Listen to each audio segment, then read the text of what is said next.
Last year ఈ వరదలు వీటి వలన ఈ చైనా కావచ్చు ఇతర 2-3 దేశాల్లో డబ్బులు లేక ఇదే మిర్చి అదంతా పాడైపోయింది. కాబట్టి మన పట్టుకుపోయారు. కాటను అక్కడ కట్టుకుపోయింది కాబట్టి మన పట్టుకుపోయారు. అందుకని కాటను మిర్చి ఇట్లాంటివి బాగా ధరలు పెరిగినాయి అంతర్జాతీయ.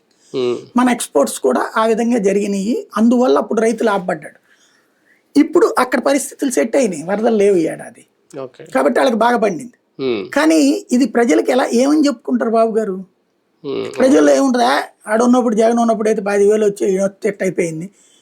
ఇప్పుడు వరి లాంటిది వచ్చేటప్పటికి పబ్లిక్ ఎక్కువ అబ్జర్వ్ చేస్తారు. వరిది వీళ్ళు వెంటనే 48 గంటలు 24 గంటలు అని మొదట వేశారు. కానీ ఇప్పుడు నిన్న లెక్క చెప్తున్నది ఏంటి, అక్కడ కందులు దుర్గేష్ నిలదీశారు కదా, ఏదో మాకు 4 రోజులైంది డబ్బులు వేయలేదు అనేది. అంటే మొదట్లో ఇచ్చినట్టున్నారు, ఒక వారం రోజులు 10 రోజులు, ఆ తర్వాత వేసినట్లేరు. ఇంకోటి తీసుకోలేదు ధాన్యం అన్నటువంటి చర్చ ఏదైతే మొన్న తడిసినవి కనబడ్డాయి కదా, అంటే ఇవన్నీ కూడా చర్చకి తావిస్తాయి. అంటే